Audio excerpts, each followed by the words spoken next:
여러분 안녕하셨어요? 네, 반갑습니다. 안녕하셨어요? 네. 엊그제 2026년도 정부 예산이 확정되어서 우리 시간 1조 7천억이라는 이제까지 최대 규모의 정부 예산을 확보를 했습니다. 오늘은 그런 정부 예산과 함께 어떻게 생각하면 우리 시정 4기 동안 3년 반이 지났습니다만 그동안의 이론의 성과를 좀 겸해서 여러분들께 좀 말씀을 드리고자 합니다.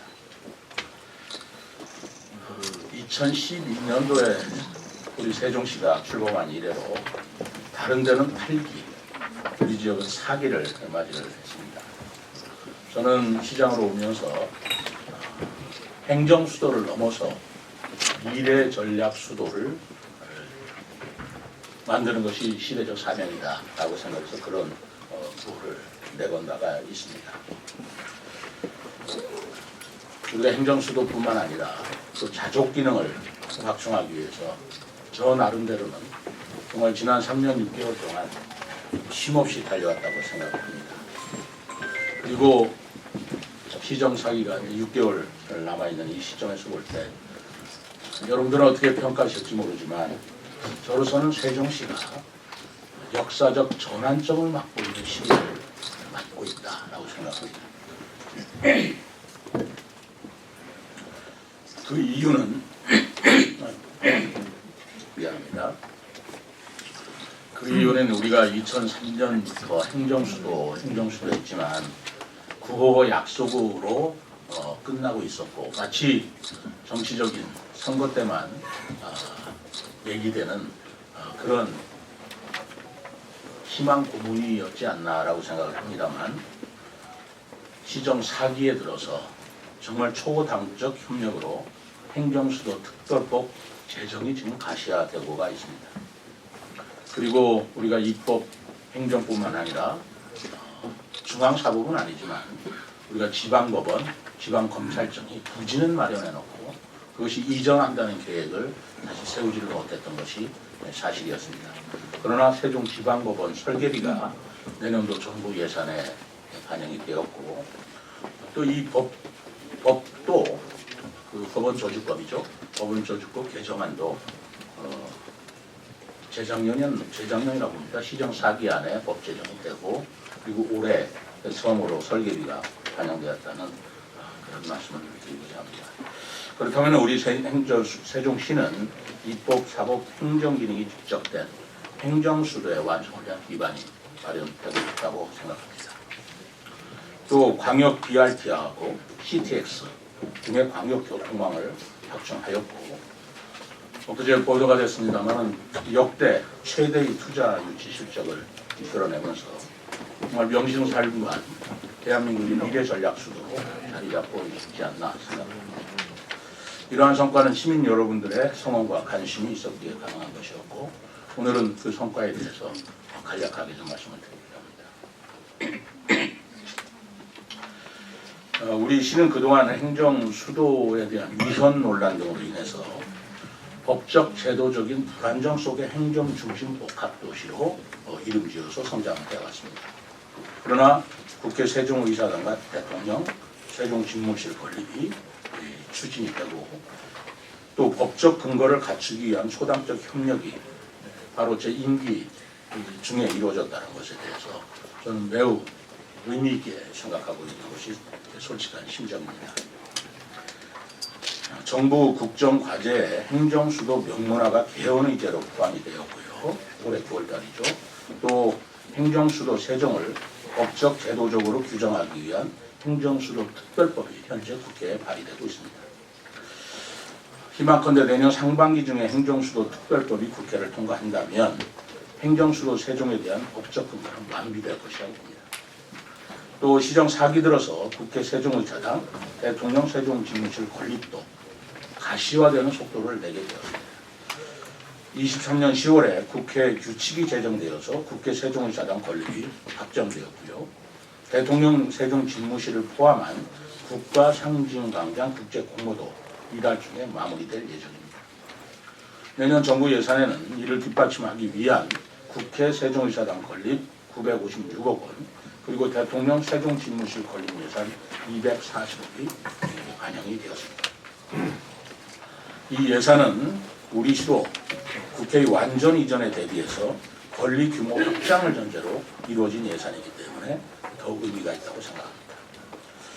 더불어서 세종지방법원 설치를 위한 법원설치법이 24년 9월에 개정되었고, 그리고 법원의 조속한 개원을 위한 노력의 결과 세종지방법원 설계비 10억 원이 내년도 정부 예산에 반영이 되었습니다. 둘째로 행정수도에 대비한 교통망 확충이 또 의미 있는 성과였다고 생각합니다. 그동안 행정수도 세종의 모든 국민이 쉽게 방문할 수 있도록 촘촘한 교통망을 확충하기 위해 노력을 해왔습니다. 특히 수건사업인 충청권 광역급행철도 GTX 사업이 본격적으로 추진될 수 있는 전환점이 마련되었습니다. 대전, 세종, 충북 광역급행철도가 지방에서 시작되는 최초의 민간 투자 철도 사업으로 비수도권이라는 한계를 극복하고 지난 11월 인자 적격성 조사를 통과하였습니다. GTX는 대전, 세종, 충북을 30분 내로 연결하면서 우리시를 통과하는 구간은 실질적으로 지하철 기능을 하게 될 것으로 보고 있습니다. 저는 지금도 기억이 생생합니다. 20년도쯤에 바로 제4차 광역철도망 계획을 국토부에서 각 자치단체 의견을 내라고 할 때 제가 바로 이 자리에서 언론인 여러분께 바로 제4차 국가철도망 계획에 세종시 도심을 통과하는 지하철이 기능할 수 있도록 그런 안을 내야 된다라고 발표를 했고, 그리고 그 안이 국토교통연구원의 용역안으로 채택이 되었고, 그리고 CTX 안으로 지금 거의 채택되고 있는 단계라고 생각할 적에 2020년도에 제가 세종시에 지하철이 생겨야 된다라고 주장한 것이 어느덧 가시화되고 있다는 나름대로의 큰 보람을 가지고 있습니다. 세종시 도심과 조치원역을 거쳐서 서울로 연결되는 이 CTX가 연결이 되면 신도심에서는 지하철이 생기고, 그리고 조치원은 서울, 대전, 청주를 잇는 철도 교통의 요충지로서 예전에 조치원의 과거의 영광을 다시 되찾을 수 있는 절호의 기회다라고 생각하고 있습니다. 또한 이를 바탕으로 우리 시가 충청권 철도 교통의 중심지로서 획기적으로 발전할 것으로 기대하고 있습니다. 또 우리 시민의 오랜 수건 사업이었습니다. 우리시 신도심에서 고속도로를 이용해 바로 접근할 수 있는 천마을 RC 건설 사업이 행복도시 광역교통 개선 대책에 반영되었습니다. 또 행정수도가 완성되면서 국가 중추시설로서의 접근성을 강화하기 위한 아시지 않습니까? 제천 지하차도 건설도 계획으로 확정이 되었습니다. 이 밖에 세종시 남북을 연결해서 내부 교통망을 혁신적으로 개선할 수 있는 금강 횡단 교량 건설도 확정이 되었습니다. 오랜 기간 시민들께서 기다려 주신 만큼 이러한 도로 확장 계획, 교량 확장 계획이 신속히 진행될 수 있도록 관계기관과 긴밀히 협의해 나가겠습니다. 그리고 아울러 시장 4기 동안 전국에서 최초이고 유일한 예라고 생각합니다만 대중교통의 이응패스 도입, 시내버스 확대 및 노선 변경을 통해서 대중교통을 혁신한 한 해였다고 생각합니다. 이응패스 도입 1년이 조금 지난 현재 대중교통 이용 건수는 13%, 버스 운송 수익은 14%가 증가하였습니다. 그리고 최근에 청소년과 체구가 작은 여성 등을 위해서 공영 자전거를 비수도권에서는 최초로 꼬마 어울림 자전거 111대를 도입해서 지금 이용 중에 있습니다. 세 번째로 우리 시의 부족한 자족 기능 확충을 위해서 추임 직급을 부단히 노력을 해왔습니다. KTNG 등 대기업을 포함해서 47개사를 우리 시로 유치하는 데 성공했습니다. 47개 기업으로부터 3조 4,088억 원의 투자를 유치했는데 이것은 시 출범 이후 최대 규모의 투자 유치 성과라고 보고 있습니다. 정부로부터도 투자 유치 성과를 인정받아서 지난달 세종시 출범 후 최초로 투자 유치 우수 지자체로 선정이 되었는데요. 10단위 도시로서는 우리 세종시가 유일한 선정 지역이었습니다. 작년에는 전국 최초 한글문화도시로 지정된 것을 계기로 해서 올해 한글 관련해서 다양한 행사를 개최하였습니다. 한글 축제를 세종 한글 축제로 바꾸어서 국제 프레 비엔나를 개최하였고 한글 문화도시 세종의 정체성을 확립했다고 합니다.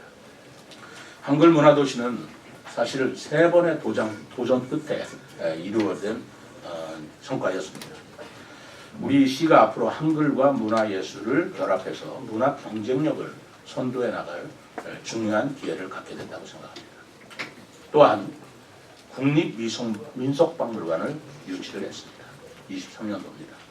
한글문화단지 건립을 추진하였고 그 한글문화단지 건립 추진을 위한 용역비 3억 원이 내년도 정부 예산에 국비로 반영이 됐습니다. 유네스코 세계유산 국제해석설명센터 예산도 확보를 하였습니다. 3억 원 한글문화단지 용역비가 조성이 되면 그것이 타당성이 있는 것으로 우리가 노력을 해야 되겠습니다만 그런 성과를 거둔다고 한다면 3천억 규모의 한글문화단지, 국립한글문화단지가 우리 시에 조성될 수 있지 않을까라는 기대를 갖고 있습니다. 또 근로복지공단 지사를 이전했고요. 농어촌공사 복합사업 건립 등의 공공기관을 유치했는가 하면 12월 중에 산업은행 세종지점을 유치하는 협약식을 맺을 것입니다. 산업은행이 우리 시에 유치됐다는 건 굉장히 중요한 의미를 가지고 있다고 봅니다. 우리 시가 세종시간 행정수도임에도 불구하고 아직 한국은행과 산업은행을 유치하지 못했습니다만 산업은행이 유치됨으로써 국가 산업단지 조성이라든가 투자 유치에 아주 중요한 역할을 할 수 있을 것이라고 봅니다. 그리고 12월 16일입니다만 이것도 우리 전국 최초입니다만 폴리텍 대학 세종국제기술교육센터가 개소가 됩니다. 이것은 폴리텍 대학이 국내 기능 인력만을 양성했는데 이제는 우리가 글로벌 국가를 지향하는 이 시점에서 외국인 젊은 인력을 유치를 해서 그들에게 한국어와 한국문화 그리고 기능을 가리킴으로써 우리 나라의 기능 인력으로 충원할 수 있는 그런 교육기관인 것입니다. 내년도 정부 예산 728조 원 중에서 우리 시 관련 예산은 1조 7,320억 원이었고요. 이것은 정부안 대비 40억 5천만 원이 증액된 것이었습니다. 지난 9월 국회로 제출된 정부 예산안 중 우리 시 핵심 사업 예산이 거의 모두 원안대로 통과됐다고 하는 점에도 저는 매우 기쁜 일이었다고 생각합니다. 앞서 말씀드린 대로 국회 세종의사당 956억 원, 대통령 세종지무실 240억 원, 제천 횡단 지하차도 건설 3억 원, 한글문화단지 조성 3억 원, 그리고 국립박물관 단지 건립 492억 원, 국립미술관, 민속박물관 이전 건립 152억 원, 그리고 유네스코 세계유산 국제해석 설명센터 건립 23억 원, 그리고 대한민국 문화도시 조성 사업비 40억 원이 반영됐습니다. 특히 세종 공동 캠퍼스 바이오 지원센터 건립 예산 20억과 운영 예산 9억 원의 확보는 지속 가능한 공동 캠퍼스를 위한 우리 시의 적극적인 예산 반영이 달성한 성과라고 보고 있습니다. 앞으로 국비가 확보된 사업들이 원활히 추진될 수 있도록 정부와 긴밀히 협의하겠습니다. 앞으로도 대한민국의 발전을 위해서 그리고 행정수도 세종이 정말 명신을 상부한 수도가 될 때까지 더욱 열심히 일어나간다는 것을 말씀드리고 답변드리겠습니다. 여전히 이제 국비 확보가 안 되거나 국책 사업인데 지연되고 있는 현안들을 2026년에 어떻게 대응할 것인가에 대한 질문을 좀 드리겠습니다. 첫 번째는 2013년 입지만 세종시를 확정했던 국립자연사박물관 그리고 2021년 원래 준공 목표였던 중앙공원 2단계 그리고 지금 유니버시아드 대회 때 쓰지 못하는 대평동 종합운동장 및 체육시설 그리고 최근 이슈화가 됐던 금강수목원을 국가시설로 전환하는 부분 그리고 오생활권의 그 국립중앙의료원 유치라든지 특화의료기관 유치에 대한 부분 가라마이시 신설한 정부 세종 사청사를 통해서 성평등 가족부라든가 미전 중앙행정기관 이전을 하는 문제 중입자 가속기 암치료센터 그리고 충청 산업문화철도까지 좀 여러 가지 현안들이 좀 계속 맞물려 있고 진행 중인 것은 알고 있는데 이런 부분에 대한 현안들은 앞으로 좀 어떻게 중앙정부나 대응을 해나가고 또 2026년에 어떤 목표로 좀 가져갈 계획이신지 질문드리겠습니다. 이거 하나하나 설명해도 굉장히 시간이 걸리겠는데요. 국립자연사박물관은 이게 그 선진국 중에서 자연사 박물관이 없는 나라가 우리나라가 유일한 나라입니다. 그렇기 때문에 그 우리 박물관 단지에 이 자연사 박물관을 유치하는 것은 정말 국가적으로나 또 우리 세종시 입장에서는 굉장히 중요한 일이고 의미 있는 일이라고는 생각을 하는데 지금 이 주체가 이제 문체부에서 하는 건데요. 여기에 워낙 큰 액수가 들어가고 그리고 예산뿐만 아니라 국립자연사박물관에 전시할 그런 자료 같은 것들은 결코 쉬운 문제가 아닙니다. 그래서 이 문제는 계속 정부하고 얘기는 하고 있습니다만은 아직까지도 뚜렷한 어떤 선이 나온 건 아니기 때문에 앞으로 계속 노력할 일이다 생각하고요. 중앙공원 2단지는 그건 뭐 행복청 사업이기는 하지만 제 생각으로는 중앙공원 2단지가 현재 있는 중앙공원과 함께 거기 이제 여러 가지 문제가 있지 않습니까? 그 장남평야 문제가 있는데 이 부분에 지금 절실한 우리 민원이라든가 이런 것들이 제기되고 있지는 않고 있기 때문에 이것은 우리가 중앙공원은 우리가 시간을 갖고 지켜보면서 개발할 일이다라고 생각하고요. 중앙운동장은 지난번에 2027년도에 유대를 맞이해서 종합체육관을 마련하려고 노력을 했습니다만은 아시다시피 6번 유차를 통해서 이것이 말하자면 무산되었어요. 그러나 이것을 포기할 일은 아니고 오히려 그 6번 유차를 그거를 무릅쓰고 그거를 짧은 공기에 부족한 예산으로 건립하는 게 옳았냐라는 생각이 저는 들었기 때문에 이거는 유대에 크게 지장이 없는 방안으로 현재 노력을 하면서 좀 이것도 장기적으로 100년 대계를 보는 종합운동장을 위치에서부터 검토해 나갈 것이어야 된다라고 생각합니다. 금강 수목원 문제는 엊그제도 환경단체에서 그 기자회견 한 걸로 알고 있는데 제가 늘 얘기하지 않습니까? 그건 충청남도의 재산이에요. 충청남도 재산을 충청남도가 스스로의 자율권을 갖고 어떻게 하겠다라는 것은 저희들이 관여할 사항은 아니고 다만 충청남도가 민간으로 매각한다고 하니 민간인 매각자가 그 뒤에 어떤 사업을 거기서 할 것인가 라는 것은 이제 그다음부터는 세종시가 그 뭐 허가권자라고 그럴까요? 승인권자이기 때문에 그때 가서 논의할 일인데 어떤 사업이 드러나지도 않는데 뭐라고 얘기할 수는 없는 것이다 라는 말씀을 드립니다. 그리고 국립중앙 뭐라고 그랬죠? 국립중앙의료원 요거는 제가 요번에 최초로 처음 얘기한 거 아닌가요? 그거죠? 저는 이렇게 생각을 합니다. 우리나라에 아직 우리 저출생 문제와 함께 특히 세종시는 젊은 부부 그리고 어린이들이 많은데 그 어린이에 대한 의료뿐만 아니라 복지, 돌봄 또 그렇죠.